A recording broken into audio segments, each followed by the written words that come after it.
آج ہی ایک ہمارے تعلق والے رحیم یار خان سے چل کے آئے کہ جی وہ یہ میرا بیٹا ہے، پوری داڑھی اس کی بیٹے کی، تو اس نے اپنے بدتمیزی سے اپنی بیوی کو اتنا دکھ پہنچایا ہے کہ وہ گھر چھوڑ کے ہمارا چلی گئی ہے، تو آپ ہماری صلح کرا دیں کہ وہ سسرال والے بھی میرے جاننے والے ہیں اور یہ گھر بھی میرا جاننے والا ہے۔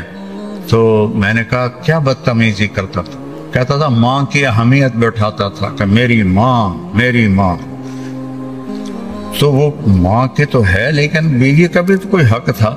اتنا اس کو ذلیل کیا کہ وہ گھر چھوڑ کے ہی چلی گئی۔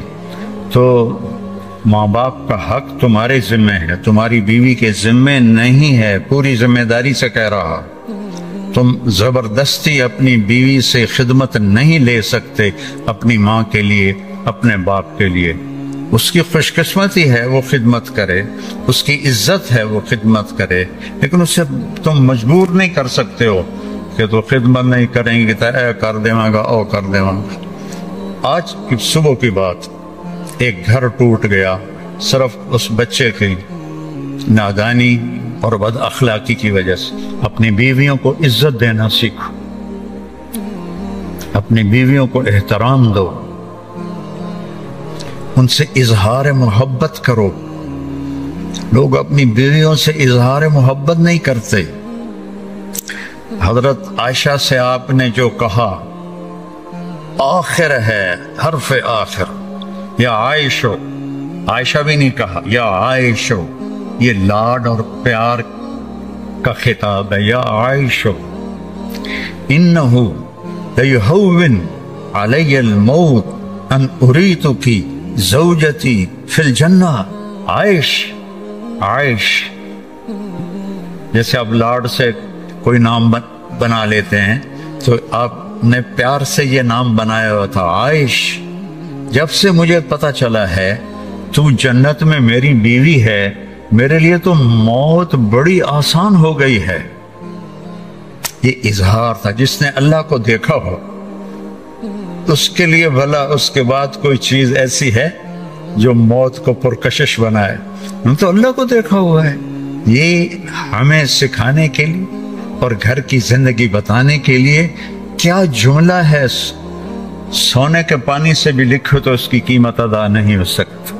مجھے تو مرنا ہی آسان ہو گیا ہے جب سے پتا چلا ہے تو جنت میں میری بیوی ہے۔ تو اظہار محبت کرو اپنی بیویوں سے۔ کوئی اچھے کپڑے پہنے تعریف کرو، بہت اچھی لگ رہی ہو۔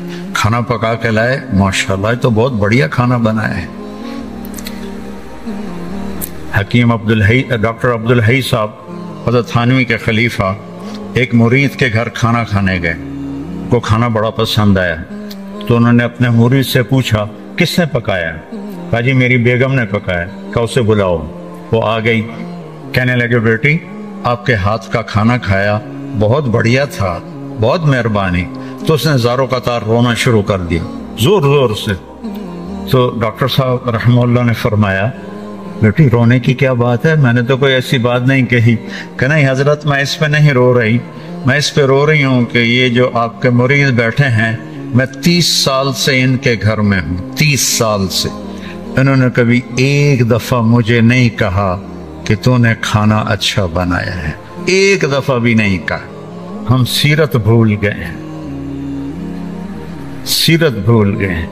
پھر یہ جو ہماری جوائنٹ فیملی ہے سسٹم، یہ پہلے بہت اچھا تھا جب عزت احترام کا سب کا اپنے اپنی جگہ پہ تھا۔ اب تعلیم نے ہر چیز اتھل پتھل کر دی ہے اور اس سوشل میڈیا نے ہر چیز کو تباہ و برباد کر دیا ہے، تو اب یہ ایک وبال جان بن گیا ہے، ایک مصیبت بن گیا ہے۔ تو بیوی سے کوئی کمی بیشی ہو تو اپنے ماں باپ کی حفاظت کرو، ماں باپ کوئی کمی بیشی کرنے لگیں تو اپنی بیوی کی حفاظت کرو۔ یہ ہمارے گھروں کا دستور ہے۔ تو تم بچے ہو، جذبات میں آ کر کبھی ماں کی بات سنی، کبھی باپ کی بات سنی، کبھی بہنوں کی بات سنی۔ خاص طور پر بہنوں کا کردار بہت خطرناک ہے ہمارے معاشرے میں، دکھ سے کہہ رہا۔ وہ ایسے کان بھرتی ہیں